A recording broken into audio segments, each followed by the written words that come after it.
Hey y'all, this is going to be a relatively quick video on a new currency strategy I'm running. Obviously, if you can see in my inventory, this is the stereotypical Dunes Legion farm, except I'm running this with a twist and with a little bit different focus.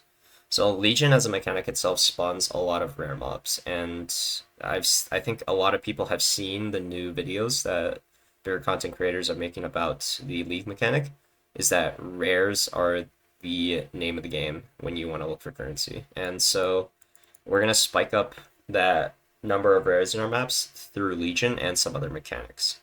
And so, first and foremost, I need to say this requires a relatively decent build. If you are able to speed clear T16s with the League mechanic, take that a step up in both tankiness and damage for your build, and that's what you need to clear these maps. And so the Harbingers are relatively rippy, and the performance issues are like definitely there. Legion obviously can be pretty laggy and rippy as well, so it's just understand that like around 40-50k EHP is going to be just barely enough to like stay alive and clear the map. That being said, if you have a lot of damage, you can off-screen a lot of stuff, then all for it, and if you have Headhunter, even better.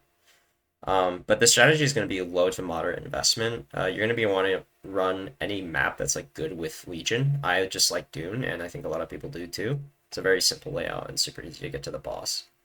For the strategy, you're going to be taking a lot of the Legion nodes. This is the tree, and feel free to grab a screen grab of it if you want, but there's a lot of variations. Ideally, you just want to take most of the Legion nodes, and I'm taking this one for a longer duration because they are going to be buffed with the wisps, and they're going to be a lot more difficult to kill.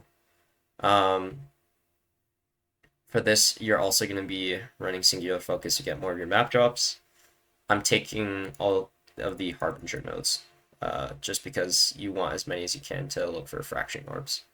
And strong boxes is something I'm playing with because you can get some pretty cool divination cards. There's a lot more like valuable ones. Like I got a doubled Nimbus one, and I sold both for a 10 divine total. And I'm also playing a little bit of Torment, and that's because when these are touched by the ghosts, they get a huge modifier. And if you pair this with like Ruckus, which gives you an 8% chance to spawn 20 additional Rogue Exiles, they're all going to be touched by the ghosts, and they're all going to be Omega juiced, and some of them will drop some insane loot. This is very rippy though, so keep in mind if you bump into that, you might need to play pretty safe.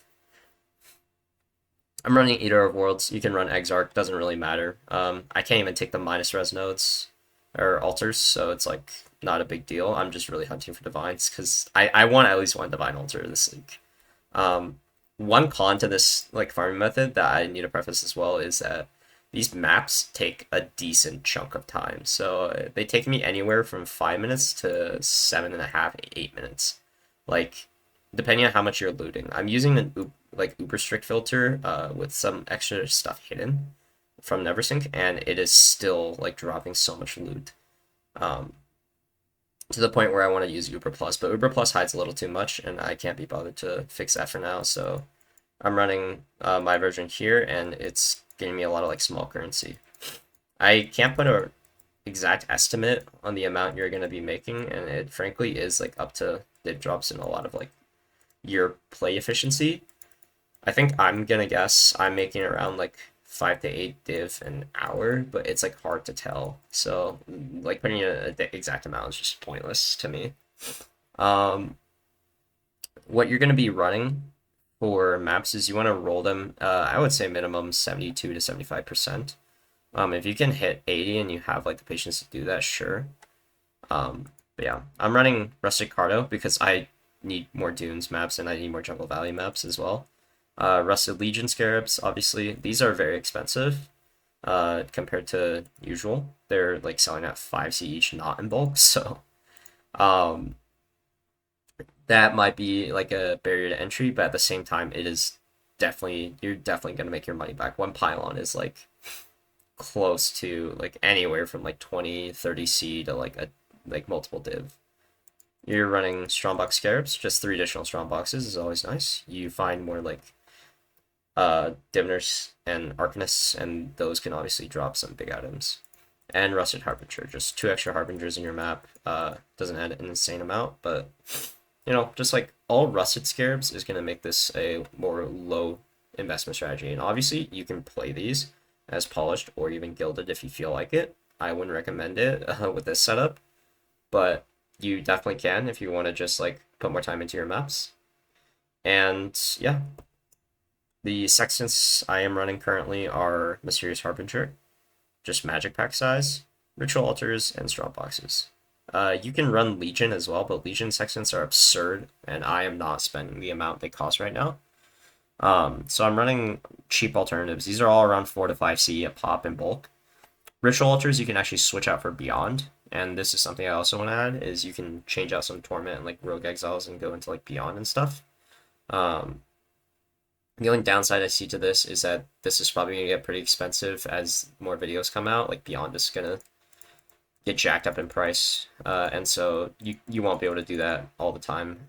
However, it is still such a powerful mechanic. Like Beyond is insane when you have high density. So if you're running Jungle Valleys, that's probably a better alternative. Nevertheless, yeah, this is like the 4 that I think are pretty solid. Like you're just gonna get more pack size, and Ritual Altars spawn mobs. You're not actually doing the altars, and obviously Corrupted Strong Boxes are always nice. But yeah, that is it for this strategy, and I am gonna be starting some Twitch streaming pretty soon. I'll make an announcement on YouTube, just more for fun, but I am like seeing if I can like get a decent base going, and yeah, we'll see from there. Till next time, cheers.